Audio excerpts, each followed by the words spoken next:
എല്ലാവർക്കും സ്വാഗതം. അപ്പോൾ ഇന്നത്തെ വിഷയം ചിന്തകൾ. മനുഷ്യർ എപ്പോഴും എന്തെങ്കിലും ചിന്തിച്ചു കൊണ്ടിരിക്കുന്നുണ്ട്. ഇപ്പോൾ ഞാൻ സംസാരിക്കുന്നതന്നെ ഏതോ ഒരു ചിന്തയുടെ ഭാഗമായിട്ടാണ്. എല്ലാ ആൾക്കാരും ഓരോ നിമിഷവും എന്തൊക്കെയോ ചിന്തിച്ചു കൊണ്ടിരിക്കുന്നുണ്ട്. പലവരും എൻ്റെ ഏറ്റവും ഇമ്പോർട്ടൻ്റ് ആയിട്ട് കാര്യങ്ങൾ, ജീവിതത്തിലെ ഓരോ നിമിഷവും നമ്മൾ ഫേസ് ചെയ്യുന്ന കാര്യങ്ങളായിരിക്കും ചിന്തിക്കുന്നുണ്ടാവുക. ചിലവർ അനാവശ്യമായ കാര്യങ്ങൾ ചിന്തിക്കും. അപ്പോൾ ശരിക്കും പറഞ്ഞാൽ ചിന്തകൾ മനുഷ്യൻ്റെ ഒരു ബലഹീനത തന്നെയാണ്. ചിന്തിക്കാനുള്ള ഒരു കഴിവ് മനുഷ്യൻ്റെ ഭയങ്കര ഇതാണെന്നൊക്കെയാണ് പറയുന്നത്. പക്ഷെ ശരിക്കും പറഞ്ഞാൽ ഈ ചിന്തകളാണ് മനുഷ്യനെ ഒരുമാതിരി അസ്വസ്ഥനാക്കുന്നത്. ചിന്തകൾ കാരണം ഒരുപാട് നല്ല കാര്യങ്ങൾ മനുഷ്യനുണ്ടായിട്ടുണ്ട്. ഇന്ന് ഈ കാണുന്ന ആഡംബരവും ഇന്ന് ഈ കാണുന്ന ഡെവലപ്മെൻറ്റൊക്കെ ചിന്തകളുടെ ഭാഗമായിട്ടുണ്ടായത് തന്നെയാണ്.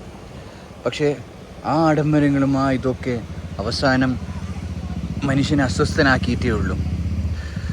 ഒരുപാട് സൗകര്യങ്ങൾ കൂടുമ്പോൾ മനുഷ്യന് സമാധാനം കിട്ടുന്നൊക്കെയാണെന്ന് പറയുന്നെങ്കിലും അത് കൂടുതൽ അസ്വസ്ഥയാണ് ഉണ്ടാക്കുന്നത്. പൈസ കൂടി വരുമ്പോൾ അസ്വസ്ഥയാണ് ഉണ്ടാക്കുന്നത്. അപ്പോൾ ചിന്തകളെ ശരിക്കും പറഞ്ഞാൽ നല്ലതാണോ? ഞാൻ പറഞ്ഞ പോലെ നല്ല ചിന്തകളുണ്ട്, മോശ ചിന്തകളുണ്ട്.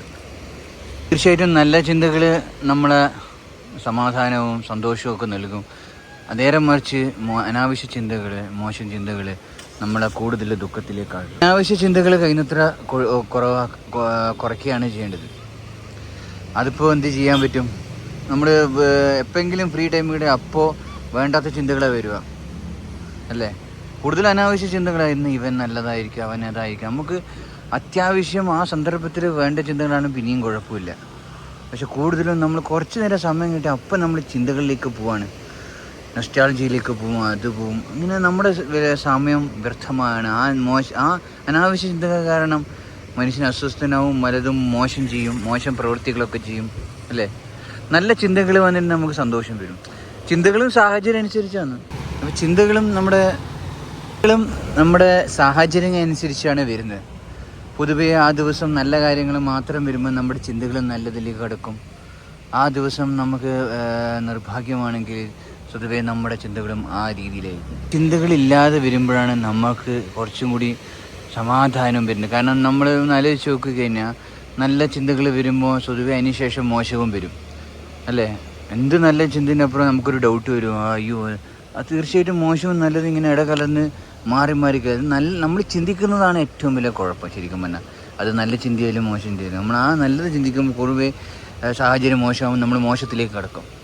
അപ്പോൾ നമ്മൾ ചിന്തിക്കാതിരിക്കുക. എങ്ങനെയാണ് ഇപ്പോൾ ചിന്തിക്കാതിരിക്കുക? മനുഷ്യനെ സംബന്ധിച്ചിടത്തോളം അത് ഭയങ്കര ബുദ്ധിമുട്ടുള്ള കാര്യമാണ്. മറ്റ് ജീവജാലങ്ങളൊന്നും ആ ചിന്തയില്ല. അല്ലെങ്കിൽ ആ ചിന്ത ഉണ്ടെങ്കിൽ അവരുടെ ചിന്തകൾ ലിമിറ്റഡാണ്. കുറച്ച് ചിന്തകളേ ഉള്ളൂ. അന്നൊന്നും ദിവസത്തെ കാര്യങ്ങൾ മാത്രമേ അവർ ചിന്തിക്കൂ. രാവിലെ എണീറ്റ് കഴിഞ്ഞാൽ ഭക്ഷണം. നമ്മളങ്ങനെയല്ല.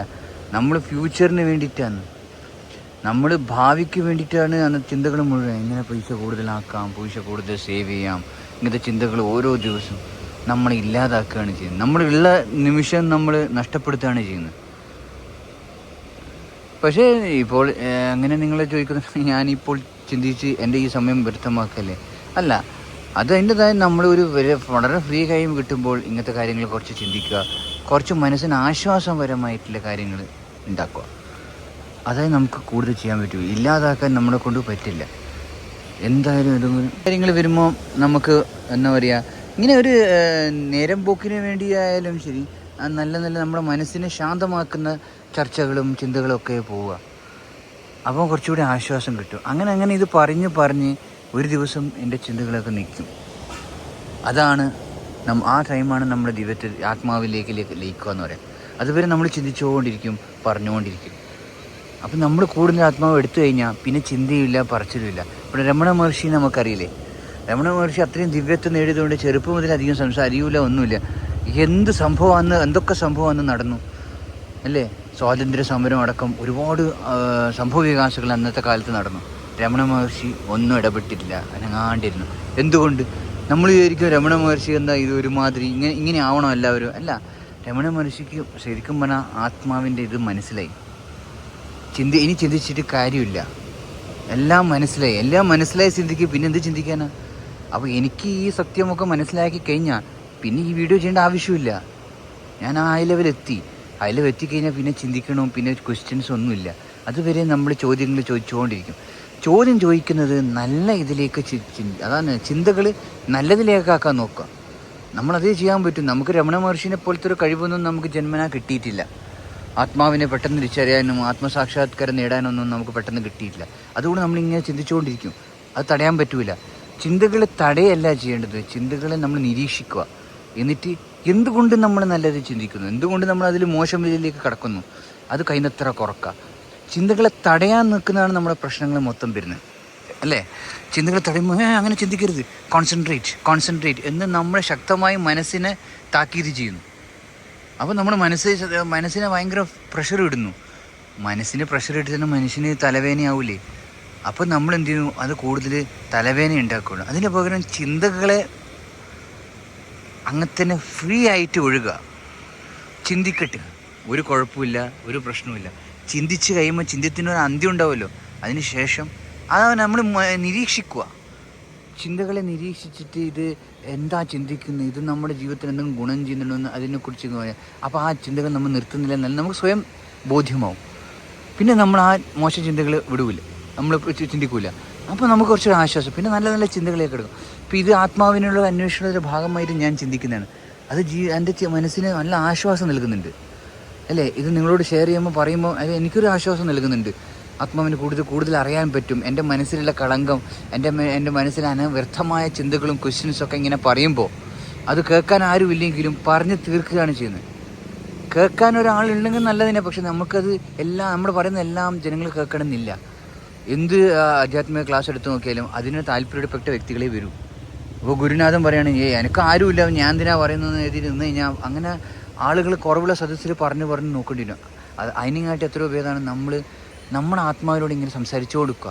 ഇതെന്താ ഇങ്ങനെ, അതെന്താ അങ്ങനെ നമ്മുടെ വേസ്റ്റ് തോട്ട്സ് ഒക്കെ കളയുക. കൂട്ടുകയല്ല ചെയ്യേണ്ടത്. ഈ ചിന്തകളെ പ്രശ്നം എന്ന് വെച്ചാൽ നമ്മൾ കൂട്ടി തല പുണ്ണാക്കും. അങ്ങനെയല്ല.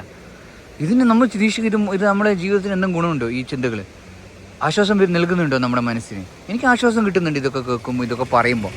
അപ്പോൾ അങ്ങനെ ആ ആശ്വാസം കിട്ടുകയാണെങ്കിൽ തീർച്ചയായിട്ടും ആ ചിന്തകളെ ആക്കുക. പക്ഷേ അതേ സമയത്ത് മറ്റു പ്രവൃത്തികളൊക്കെ ചെയ്യണം. എല്ലാ പ്രവൃത്തികളും നിർത്തി ചിന്തിക്കണം എന്നല്ല പറയുന്നത്. ചിന്തകൾ കുറക്കുക, സമയം കിട്ടുമ്പോൾ ചിന്തിക്കുക. എന്താണ് നമ്മുടെ ജീവിതം. നമുക്ക് ജസ്റ്റ് തിങ്കിങ് ഇതുവരെ ചെയ്ത പ്രവൃത്തികൾ ശരിയാണെന്നൊന്നും ചിന്തിച്ചൂടെ? നമ്മളിപ്പോൾ കുറേ ജീവിതത്തിൽ മുന്നോട്ട് പോയി വലിയ നിലയിലെത്തി. നമ്മൾ ചിന്തിക്കുക, ഇതുവരെ താൻ ചെയ്തതൊക്കെ ശരിയായിരുന്നോ? ഇനി എന്തൊക്കെ തെറ്റാ താൻ ചെയ്ത്? താൻ നെട്ടോട്ട് ഓടി എത്രയോ നല്ല കാര്യങ്ങൾ, വീട്ടുകാർക്ക് സമയം കൊടുത്തോ? സമയം കൊടുത്തിട്ടില്ല, താൻ ചെയ്ത തെറ്റ്. അപ്പോൾ ആ വീട്ടുകാർക്ക് സമയം കൊടുക്കുക. തൻ്റെ പ്രിയപ്പെട്ട ചങ്ങാതിമാരോട് വർത്തമാനം പറഞ്ഞോ? ഇതൊക്കെ ചിന്തിച്ചൊരു മനസ്സിനൊരു റിഫ്രഷ് ചെയ്യുക. താൻ ചെയ്തതൊക്കെ ശരിയാണോ എന്ന് റിഫ്രഷ് ചെയ്തിട്ട് ആ റിഫ്രഷ്മെൻറ്റ് നല്ല ദിശയിലേക്ക് പോകണം. ഒരിക്കലും അത് മനസ്സിനെ കുഴപ്പിക്കുന്ന റിഫ്രഷ്മെൻറ്റ് ആവരുത്. ചിന്തിച്ചിട്ട് അവനെന്നാ എന്നോട് മിണ്ടാത്തത്, ഇവൻ എന്നോട് ശത്രുതയുണ്ടോ, ആ ചിന്തകളൊക്കെ ഒഴിവാക്കുക. ആ ചിന്തകൾ കൊണ്ട് നമ്മുടെ മനസ്സിന് തലവേദനയില്ലാതെ വേറൊന്നും ഉണ്ടാകുന്നില്ല. നല്ല നല്ല ചിന്തകൾ നമ്മൾ കൂടുതൽ ചിന്തിക്കുക. മോശം ചിന്തകളെ നിരീക്ഷിച്ചിട്ട് അതിനെ അങ്ങ് സൈഡായിട്ട് വിടുക. നിരീക്ഷിച്ച് വിട്ട് കഴിഞ്ഞാൽ അതങ്ങ് പോവും. തടയാനോ ഫോഴ്സ്ഫുള്ളായിട്ട് നിർത്താൻ നിന്ന് കഴിഞ്ഞാൽ ആ ചിന്തകൾ അതിശക്തമായിട്ട് വരും. മനുഷ്യൻ്റെ ഒരു ഇതാണ്, ഇന്ന് ചിന്തിക്കരുത് എന്ന് പറഞ്ഞു കഴിഞ്ഞാൽ മനുഷ്യൻ ചിന്തിച്ചിരിക്കും, ഇല്ലേ? അത് മനുഷ്യൻ്റെ ആറ്റിറ്റ്യൂഡാണ്. അതുകൊണ്ട് ചിന്തിച്ചിട്ട് അതിനെ അവോയ്ഡ് ചെയ്യുക. അപ്പം നമ്മുടെ മനസ്സിന് നല്ല ആശ്വാസം, നല്ല നല്ല കാര്യങ്ങളെക്കുറിച്ച് ചിന്തിക്കുക. ആ മോശം ചിന്തകൾ ആദ്യം പോകണം, അത് മൊത്തം കളയണം. എന്നിട്ട് നല്ല മനസ്സിനൊരു ആശ്വാസം കിട്ടും. പിന്നെ പൊതുവേ നമ്മുടെ എല്ലാ ചിന്തകളും ആഗ്രഹത്തിൻ്റെയും ബേസാണ്. ആഗ്രഹമാണ് ദുഃഖത്തിൻ്റെ ഏറ്റവും വലിയ കാരണം. ആ ആഗ്രഹങ്ങൾ വരുമ്പോൾ നമ്മൾ ആഗ്രഹത്തിനൊത്ത് ചിന്ത വരുന്നു. ആ ചിന്തിച്ചത് നടക്കാതെ വരുമ്പോൾ നമുക്ക് കൂടുതൽ ദേഷ്യം വരുന്നു, പിന്നെ പക വരുന്നു. അല്ല അങ്ങനെയാണ്. അപ്പോൾ അത് വേറെ വിഷയമാണ്. എന്തുകൊണ്ട് നമ്മൾ ആഗ്രഹിക്കുന്നു, ആഗ്രഹങ്ങൾ എങ്ങനെ തടയാം, അതൊക്കെ അതിൻ്റെതായ മനുഷ്യനല്ലേ. അപ്പം നമ്മൾക്ക് തൽക്കാലം ചിന്തകൾ ഒരു കൺട്രോൾ വരുത്താം.